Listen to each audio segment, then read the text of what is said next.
So hello everyone, आज के इस वीडियो में हम लोग बात करने वाले हैं dual nature of radiations and matter के बारे में। सो पार्ट वन में हम लोग बात करेंगे रेडिएशंस के बारे में। रेडिएशन वो फॉर्म ऑफ एनर्जी है जो कि किसी भी सोर्स से थ्रू स्पेस ट्रैवल करता है with speed of light. So light, जो विजिबल लाइट है, वो भी रेडिएशन का ही एक पार्ट है। तो जो लाइट होता था उसको हम लोगों ने एज्यूम किया था वेव की तरह ट्रैवल करता है, इससे ठीक पिछले वाले चैप्टर में। और इस नेचर के द्वारा हम लोग बहुत सारे फिनोमिनन जैसे कि इंटरफेरेंस हो गया या फिर डिफ्रैक्शन हो गया और रिफ्लेक्शन और रिफ्रैक्शन जैसे फिनोमिनन को तो एक्सप्लेन कर पा रहे थे, बट वहीं पर एक ऐसा फिनोमिनन था जिसे कि एक्सप्लेन नहीं किया जा सक रहा था with the help of wave theory of light. उस फिनोमिनन का नाम है photo electric effect. So first of all हम लोग आज समझेंगे फोटो इलेक्ट्रिक इफेक्ट होता क्या है, और इसके बाद हम लोग बात करने वाले हैं कि किस तरीके से आइंस्टाइन ने फोटो इलेक्ट्रिक इफेक्ट को एक्सप्लेन किया, और वहां से हम लोग देखते हैं कि जो रेडिएशंस होता है वो सिर्फ एक वेव की तरह नहीं, पार्टिकल की तरह भी एक्ट करता है। सो what is photo electric effect? तो फोटो इलेक्ट्रिक इफेक्ट के बारे में सबसे पहले डिस्कवर जो है वो हर्ज ने किया था। सो फोटो इलेक्ट्रिक इफेक्ट है क्या? तो जब हम लोग क्या करें, यहाँ पर एक डिस्चार्ज ट्यूब ले ले, ठीक है। डिस्चार्ज ट्यूब कहने का मतलब यहाँ पर इस ट्यूब के अंदर में एक ग्लास ट्यूब होता है जिसके अंदर में हमारा क्या होता है कि प्रेशर बहुत ही लो मेंटेन किया जाता है, वैक्यूम क्रिएट किया जाता है। तो यहाँ पर अगर हम लोग क्या करें कि इस तरीके से डिस्चार्ज ट्यूब ले लें और इस तरफ हम लोग दो यहाँ पर रॉड्स, इलेक्ट्रोड्स ले लें, और उसको हम लोग क्या करें कि एक बैटरी से कनेक्ट कर दे, तो क्या देखा जाता है ना कि जब यहाँ से अल्ट्रा वायलेट लाइट रेज इसके इस टर्मिनल पे इंसिडेंट करवाते, तो क्या देखते हैं कि जो इलेक्ट्रॉन्स है वो इजेक्ट होकर के इस प्लेट की तरफ ट्रेवल करने लग जाते हैं। ठीक है, चूंकि लाइट की वजह से ये इलेक्ट्रॉन्स इस तरफ से इजेक्ट होकर के इस तरफ ट्रैवल करने लग गया हमारा। ठीक है, तो इसी इफेक्ट को हम लोग फोटो इलेक्ट्रिक इफेक्ट भी कहते हैं। सो फोटो इलेक्ट्रिक, फोटो मतलब लाइट हो गया, इलेक्ट्रिक मतलब इलेक्ट्रॉन्स का इमिट होना हो गया। सो ये है फोटो इलेक्ट्रिक इफेक्ट। तो सबसे पहले हम लोग समझेंगे इलेक्ट्रॉन इमिशन के बारे में। यहाँ पर हम लोग को देखना है इलेक्ट्रॉन इमिट हो रहा था। सो इलेक्ट्रॉन इमिशन के लिए क्या क्या कंडीशंस नेसेसरी होता है, पहले वो हम लोग समझेंगे। ठीक है, तो इलेक्ट्रॉन इमिशन के लिए क्या कंडीशन नेसेसरी होता है? तो किसी भी मेटेलिक प्लेट्स पे अगर मान लेते हैं एक इलेक्ट्रॉन है, तो इलेक्ट्रॉन अगर बाहर की तरफ मूव करना चाहेगा, तो हम लोग क्या देखते हैं कि वहीं पर एक जस्ट ऑपोजिट चार्ज जो है उस प्लेट पे क्रिएट हो जाएगा, और वो क्या करेगा, इस इलेक्ट्रॉन को वापस अपने सरफेस की तरफ अट्रैक्ट कर लेगा, जिसकी वजह से ये इलेक्ट्रॉन बाहर की तरफ जा नहीं पाएगा। अगर इलेक्ट्रॉन को इस सरफेस को छोड़ना है तो उसको एक मिनिमम एनर्जी चाहिए होगा। ये जो मिनिमम एनर्जी इलेक्ट्रॉन को हम लोग को देना पड़ेगा ताकि ये इलेक्ट्रॉन इस सरफेस को लीव करे, इसको हम लोग कहते हैं work function. So what is work function? तो वर्क फंक्शन हमारा हो गया the minimum energy which is required for an electron to leave the metal surface. ठीक है, ये जो वर्क फंक्शन होता है इसकी एनर्जी को हम लोग इलेक्ट्रॉन वोल्ट में मेजर करते हैं। सो व्हाट इज इलेक्ट्रॉन वोल्ट? तो एक इलेक्ट्रॉन को अगर हम क्या करें, एक वोल्ट के पोटेंशियल डिफरेंस प्रोवाइड करें, मतलब 1 वोल्ट का पोटेंशियल डिफरेंस प्रोवाइड करें, और इसकी वजह से एक इलेक्ट्रॉन हमारा अगर ट्रेवल कर रहा होगा जिस एनर्जी के साथ में, उसी को हम लोग 1 इलेक्ट्रॉन वोल्ट कहते हैं। सो 1 इलेक्ट्रॉन वोल्ट का जो वैल्यू होता है वो होता है 1.6 इंटू 10⁻⁹ जूल। ठीक है, जो कि इलेक्ट्रॉन का चार्ज होता है जस्ट जूल में हमारा होता है। तो सबसे कम वर्क फंक्शन वाला जो हमारे पास मेटल होता है वो तो सीशियम, इसका वर्क फंक्शन 2.35 के लगभग होता है इलेक्ट्रॉन वोल्ट, और सबसे ज्यादा जो होता है प्लैटिनम का हमारा 5 पॉइंट समथिंग के लगभग होता है। ठीक है, तो यहाँ पर अब हम लोगों ने देखा कि इलेक्ट्रॉन को अगर इमिट करना है तो हम लोग को एक मिनिमम एनर्जी देना होगा। अब इलेक्ट्रॉन इमिशन का पहला तो तरीका हम लोग देखेंगे यहाँ पे, इसको बोलते हैं थर्मो आयनिक इमिशन। जहां पर क्या होता है कि अगर हम लोग लाइट यहाँ पर किसी भी मेटल को सफिशिएंटली हीट कर दे, तो उसके इलेक्ट्रॉन्स के पास में क्या होगा कि कुछ मिनिमम एनर्जी आ जाएगा जिसके कारण वो सरफेस को लीव करने लगेगा। तो ये जो हीट की वजह से हमारा इमिशन हो रहा है इसको थर्मो आयनिक इमिशन कहते हैं। दूसरा होता है फील्ड इमिशन, जहां पर हम लोग क्या करते हैं कि मेटल प्लेट को बहुत ही स्ट्रॉन्ग इलेक्ट्रिक फील्ड के बीच में रख देते हैं। इसके कारण इलेक्ट्रॉन्स जो है वो सरफेस को छोड़ करके लीव कर जाता है इलेक्ट्रिक फील्ड की वजह से, हमारा उसके पास इतना सफिशिएंट एनर्जी आता है, इसको हम लोग फील्ड इमिशन कहते हैं। एंड द थर्ड जिसके बारे में हम लोग बात करने वाले हैं वो है हमारा फोटो इलेक्ट्रिक इफेक्ट। मतलब यहाँ पर लाइट की वजह से हमारा जो इलेक्ट्रॉन्स है वो मेटल के सरफेस से इमिट होगा और वो फिर एक प्लेट से दूसरी प्लेट की तरफ मूव करेगा। बट यहाँ पर बहुत सारा ऑब्जर्वेशंस करना था, बहुत सारे कंक्लूजन्स निकालना था कि आखिर ये लाइट के नेचर पे किस तरीके से डिपेंड करता है, लाइट के फ्रीक्वेंसी पे कैसे डिपेंड करता है, लाइट के इंटेंसिटी पे कैसे डिपेंड करता है। तो इन सारे चीज़ों के बारे में बहुत ही डिटेल्स में लेनार्ड और हॉलविच ने स्टडी किया था, ठीक है, जिसके बारे में अभी हम लोग बात करने वाले हैं। तो सबसे पहले हम लोग देखेंगे कि इन लोगों ने क्या ऑब्जर्व किया था। तो सबसे पहले इन्होंने देखा था, हॉलविच ने देखा था कि अगर हम लोग क्या करें, उन्होंने एक जिंक प्लेट लिया मेटेलिक और इसको एक इलेक्ट्रोस्कोप से कनेक्ट कर दिया, मतलब वो डिवाइस जिसकी मदद से हम लोग चार्ज को मेजरमेंट करते हैं। तो क्या देखा कि अगर वो नेगेटिव जिंक प्लेट को लेते हैं और उसके ऊपर में UV rays, ultraviolet rays emit करवाते हैं, तो कुछ देर के बाद में ये जो प्लेट होता है वो न्यूट्रल हो जाता है, कोई चार्ज नहीं होता है। अगर वो पॉजिटिव लेते हैं तो क्या देखते हैं वहां कि इसका जो चार्ज होता है पॉजिटिव, वो बढ़ जाता है, ठीक है। अगर वो न्यूट्रल लेते तो उस पर पॉजिटिव चार्ज आ जाता है। तो इसका मतलब क्या देख रहे हैं कि हो ना हो यहाँ पर से जो सरफेस से जो कुछ भी पार्टिकल इमिट हो रहा है वो पक्का कोई ना कोई नेगेटिव चार्ज होगा। और जब इलेक्ट्रॉन का खोज हो गया था 1897 में, तो ये कंफर्म हो गया था कि यहाँ पर से जो भी पार्टिकल निकल रहा है वो एक इलेक्ट्रॉन ही होगा जो कि इस सरफेस को इमिट करके जा रहा है। अब यहाँ पर फिर लेनार्ड ने भी बहुत सारा ऑब्जर्वेशंस किया, तो उन्होंने भी क्या देखा कि जैसे ही लाइट के फ्रीक्वेंसी को बढ़ाते हैं, ठीक है, तो एक मिनिमम फ्रीक्वेंसी के बाद ही इलेक्ट्रॉन्स इमिट करता है। मतलब हम लोग जानते हैं कि लाइट जो है अगर वेव की तरह एक्ट करे तो उसका सर्टेन फ्रीक्वेंसी होगा, तो एक सर्टेन फ्रीक्वेंसी के अबव ही लाइट जो है वो इलेक्ट्रॉन्स को इमिट कर पा रहा था। तो वो जो मिनिमम फ्रीक्वेंसी रिक्वायर्ड था ना लाइट का, इसको हम लोग बोलते थे थ्रेशोल्ड फ्रीक्वेंसी, ठीक है। तो अभी हम लोग क्या करते हैं कि एक एक्सपेरिमेंटल सेटअप थोड़ा सा देखेंगे और देखेंगे हम लोग कि किस तरीके से ये थ्रेशोल्ड फ्रीक्वेंसी ये क्लियर हो रहा है पहला। अब हम लोग यहाँ पर आते हैं और वापस से हम लोग इसके पूरा एक्सपेरिमेंटल सेटअप को समझने वाले हैं और साथ में अलग अलग चीजों को वेरी करा के भी देखने वाले हैं कि किस तरीके से यहाँ पर जो करंट हमारा क्रिएट होता है, क्योंकि जब ये फोटो इलेक्ट्रॉन्स इस तरफ ट्रेवल करेगा तो इस सर्किट के अंदर में, इस कंप्लीट सर्किट के अंदर में क्या होगा हमारा कि करंट ट्रेवल करना स्टार्ट हो जाएगा, ठीक है। ये जो करंट ट्रैवल होता है इसको हम लोग फोटो करंट कहते हैं। तो हम लोग देखेंगे कि अलग अलग चीजों पे अगर हम लोग चेंज लाए, जैसे यहाँ वोल्टेज में चेंजेस लाए तो फोटो इलेक्ट्रिक, यहाँ पे photo electric current, photo currents पे क्या इफेक्ट पड़ेगा, इंटेंसिटी और फ्रीक्वेंसी पे क्या फर्क पड़ेगा, ठीक है। तो यहाँ पर ये रहा हमारा कुछ एक रफ सा हम लोग सेटअप देख रहे हैं। यहाँ पर ये रहा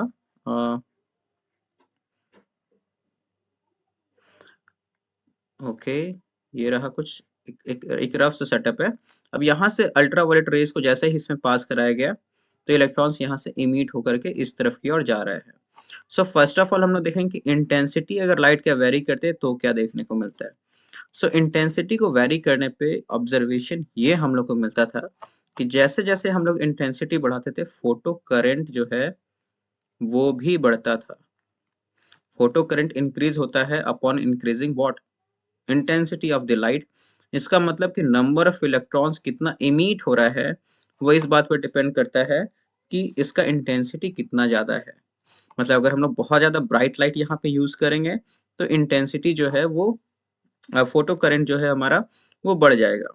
सो अगर हम लोग इसके बारे में ग्राफ देखें तो हम लोग इसको इस तरीके से देखते थे कि इंटेंसिटी जैसे जैसे बढ़ाते जाते थे वैसे वैसे हमारा क्या होगा, फोटो करंट भी बढ़ते चला जाएगा। ये इंटेंसिटी अगर है, यहाँ पे फोटो करंट है इस वाले में y एक्सिस पे, तो ये ग्राफ हमारा इस तरीके से लाइन शो करता था। इसका मतलब इंटेंसिटी अगर बढ़ा रहे हैं तो करंट, फोटो करंट भी, उसका वैल्यू भी हमारा बढ़ रहा है। ये फर्स्ट ऑब्जर्वेशन इंटेंसिटी बढ़ाने पे। अब हम लोग अगला देखेंगे, जब हम लोग क्या करें, जब यहाँ पर पोटेंशियल डिफरेंस हम लोग प्रोवाइड कर रहे हैं इसमें चेंजेस लाए तो क्या फोटो करंट पे इफेक्ट पड़ता है। So potential difference versus photo currents के बीच में हम लोग देखते हैं क्या रिलेशन बनता है। तो क्या यहाँ पर ऑब्जर्व करते हैं हम लोग, यहाँ पर ये ग्राफ हम लोग इस तरीके से बना ले रहे हैं। यहाँ पर ये हो गया पोटेंशियल, ये इस तरफ जीरो हो जाएगा, इस तरफ नेगेटिव पोटेंशियल हो जाएगा, इस तरफ पॉजिटिव पोटेंशियल हो जाएगा, और यहाँ पर ये हमारा फोटो करंट हो गया। तो हम लोग क्या नोटिस करते हैं कि अगर इस प्लेट पे कोई पोटेंशियल ना हो तो भी कुछ इलेक्ट्रॉन्स जो हमारा है वो इमिट होके इसकी तरफ आ रहा होता है, इलेक्ट्रोड की तरफ आ रहा होता है, तो कुछ करंट तब भी फ्लो करता है। लेकिन हम लोग जैसे ही इसमें हमारा क्या करें कि पॉजिटिव पोटेंशियल अगर हम लोग बढ़ा दे यहाँ पर, पॉजिटिव पोटेंशियल बढ़ा दे तो जो इलेक्ट्रॉन यहाँ पे गिर जा रहा होगा उसको भी अपनी तरफ अट्रैक्ट कर लेगा, तो करंट के वैल्यू बढ़ेगा, इनिशियली बढ़ेगा और उसके बाद एक मैक्सिमम वैल्यू के जाके वो सैचुरेट हो जाएगा। लेकिन अगर हम लोग इस पोटेंशियल को धीरे धीरे जीरो के बाद माइनस करते चले जाए तो वो इलेक्ट्रॉन्स जो आएगा उसको वो रिपेल करेगा, वो वहां जाके नहीं कहीं और पहले ही गिर जाएगा, तो करंट का वैल्यू डिक्रीज होगा और वो डिक्रीज होते होते एक मिनिमम वैल्यू पे जाएगा और वहां पर जाकर के वो जीरो हो जाएगा। तो जिस पोटेंशियल पर यहाँ पर कोई भी इलेक्ट्रॉन यहाँ तक पहुंच ही नहीं पा रहा हो उसको हम लोग स्टॉपिंग पोटेंशियल कहते हैं। स्टॉपिंग पोटेंशियल कहते हैं। बात समझ में आ रही है?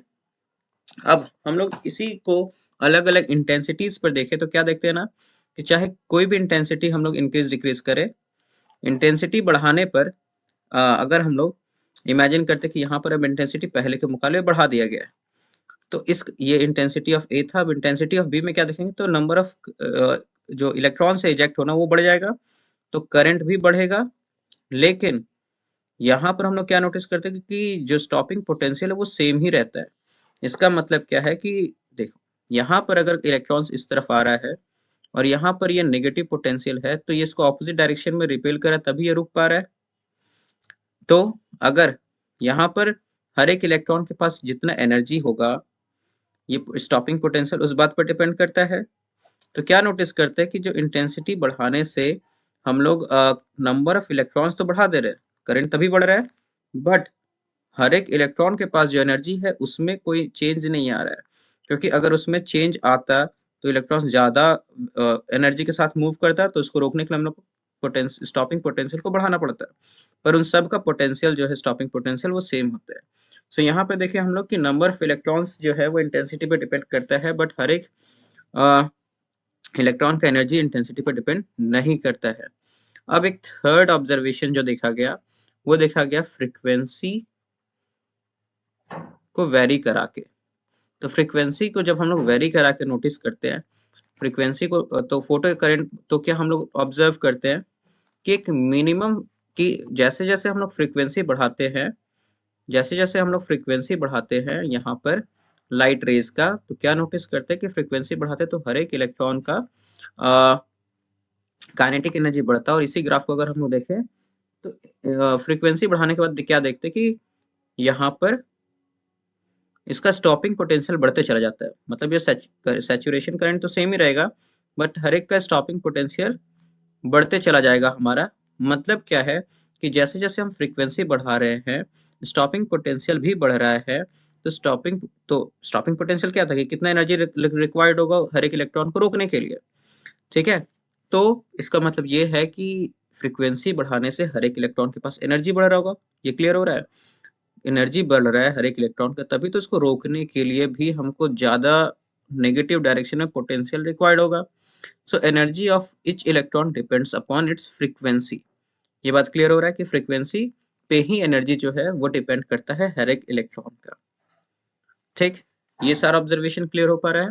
और यहाँ पर भी हम लोग देखेंगे एक मिनिमम फ्रीक्वेंसी होगा जिसके बाद अगर हम उसके बिलो जाएंगे फ्रीक्वेंसी को लेकर के तो इलेक्ट्रॉन्स इमिट होगा ही नहीं मेटल सरफेस से, ठीक है। वहां पर फोटो करंट्स तो होगा ही नहीं, ठीक है।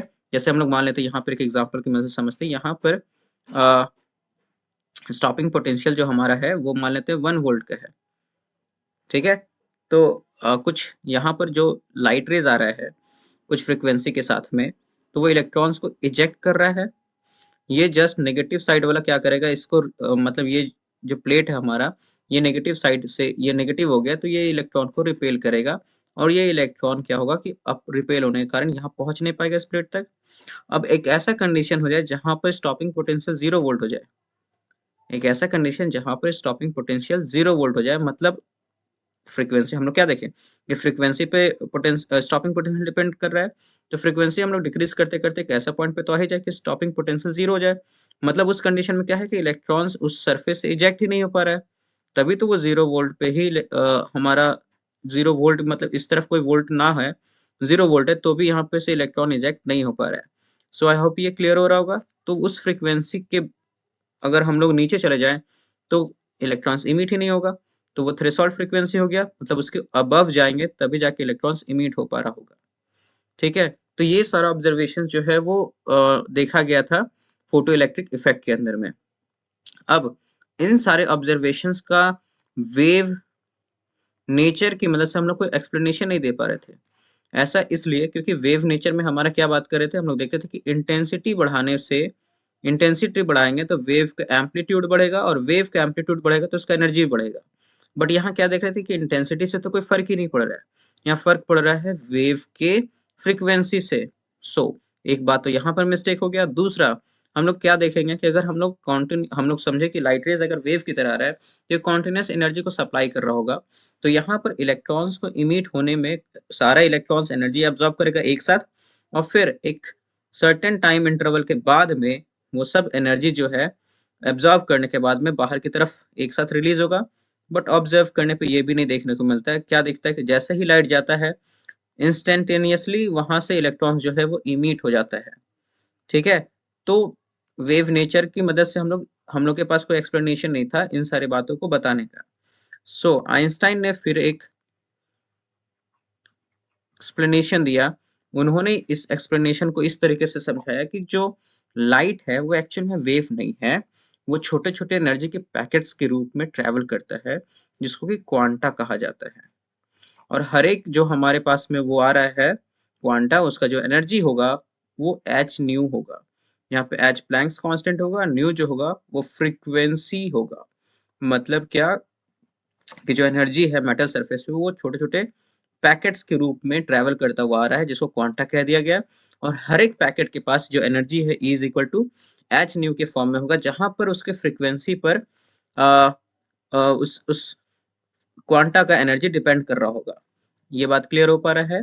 और अगर हम लोग इसके फ्रीक्वेंसी को बढ़ाएंगे तो उसका एनर्जी भी बढ़ेगा। अब अगर किसी मेटल सरफेस पर कोई क्वांटा जो है स्ट्राइक करा, जिसको कि बाद में फोटोन का नाम दिया गया, ठीक है, लाइट के क्वांटा को, तो ये जो फोटोन्स जब इसके सरफेस को स्ट्राइक करता है तो वो जो एनर्जी है उसमें से कुछ हिस्सा, वो जो इलेक्ट्रॉन है, वो जो एनर्जी स्ट्राइक हुआ फोटोन, वो उस एनर्जी को वो इलेक्ट्रॉन एब्जॉर्ब कर लेता है, और उसका कुछ हिस्सा जो है वो वर्क फंक्शन में चला जाता है, और बाकी हिस्सा जो है वो उसके काइनेटिक एनर्जी के फॉर्म में कन्वर्ट हो जाता है। मतलब क्या कि जो भी एनर्जी उसको प्रोवाइड किया गया एच न्यू के फॉर्म में, उसमें से कुछ हिस्सा हमारा वर्क फंक्शन में चला गया, और बाकी जो हिस्सा बच गया वो उसके काइनेटिक एनर्जी को इंक्रीज करने में चला जाता है। ठीक है, हाफ एम वी स्क्वायर के फॉर्म में। और ये था आइंस्टाइन का एक्सप्लेनेशन। और इस एक्सप्लेनेशन की मदद से हम लोग क्या है कि बहुत ही आसान तरीके से ये समझा पा रहे थे कि किस तरीके से हमारा फोटो इलेक्ट्रिक इफेक्ट जो है वो प्रॉपरली हो पा रहा था। तो यहाँ पर क्या हुआ, हम लोग देख रहे हैं कि जो लाइट है उसको एज्यूम किया गया कि ये एक पार्टिकल की तरह एक्ट कर रहे हैं। ठीक है, अब यहाँ पर इस एक्सप्लेनेशन से हम लोग क्लियरली इन सारी चीजों को एक्सप्लेन कर पा रहे थे। ठीक है, और यहाँ से क्या देखते हैं हम लोग कि अच्छा, ये जो है आइंस्टाइन जो है वो बता रहे कि लाइट जो है वो एक पार्टिकल की तरह एक्ट कर रहा है, बट बहुत सारे फिनोमेनन को हम लोग देखे क्या कि वेव की तरह भी एक्ट कर रहा है। लाइट जो है वो दोनों तरह एक्ट करता है, वो पार्टिकल की तरह भी एक्ट कर रहा है और फिर वेव की तरह भी एक्ट कर रहा है। ठीक है, क्योंकि उन्होंने बताया कि ये पार्टिकल की तरह एक्ट कर रहा है जिसका कुछ एनर्जी भी होता है। बाद में फिर उन्होंने ये भी बताया कि पार्टिकल के पास कुछ मोमेंटम भी होता है, जो लाइट का पार्टिकल्स फोटोन जो है इसके पास कुछ मोमेंटम भी होता है। हाँ, और यहाँ पर कुछ और पॉइंट्स ऐड करने के लिए है। तो हम लोग क्या देखें कि रेडिएशन विथ मैटर के साथ में जब रेडिएशन एक्ट करता है तो वो पार्टिकल की तरह बिहेव कर रहा था, फर्स्ट पॉइंट। फिर उसके बाद में क्या देखें कि हर एक फोटोन जो हमारा है वो लाइट के स्पीड से ट्रेवल करता है, और साथ ही साथ यहाँ पे देख रहे थे कि फ्रीक्वेंसी बढ़ाने से उसका एनर्जी बढ़ रहा था, बट इंटेंसिटी बढ़ाने से नंबर ऑफ फोटोन से सिर्फ बढ़ता है। ठीक है, तो नंबर ऑफ फोटोन्स बढ़ता है तो यहाँ पर नंबर ऑफ इलेक्ट्रॉन्स भी ज्यादा इजेक्ट होने लग जाता है, और साथ ही फोटोन जो होता है वो इलेक्ट्रिकली न्यूट्रल होता है, मतलब ना ही ये इलेक्ट्रिक फील्ड या मैग्नेटिक फील्ड के द्वारा डिफ्लेक्ट होता है। ये सारे कुछ पॉइंट्स था जिसको ध्यान देने लायक था, और यहाँ से हमारा टॉपिक क्लियर हो गया। Any doubt please right in the comment section. मिलते हैं हम लोग नेक्स्ट वीडियो में, तब तक के लिए take care and good bye.